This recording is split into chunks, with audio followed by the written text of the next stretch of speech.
ఒక వ్యక్తి అభిషేకించబడ్డాడంటే ఆ వ్యక్తిలో ఉన్న భయము అది 1000 మైళ్ళ దూరం పారిపోతుంది. హల్లెలూయా. ఈరోజు క్రైస్తవులు ఎంతగానో భయపడుతున్నారు.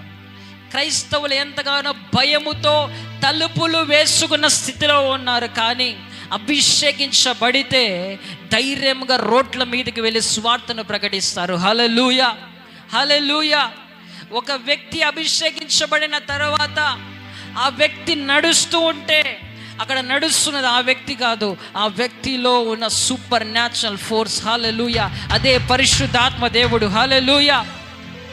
పేతురు భయపడిపోతున్నాడు, శిష్యులంతా భయపడిపోతున్నారు.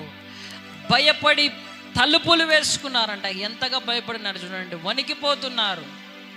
భయపడి తలుపులు వేసుకున్నారు.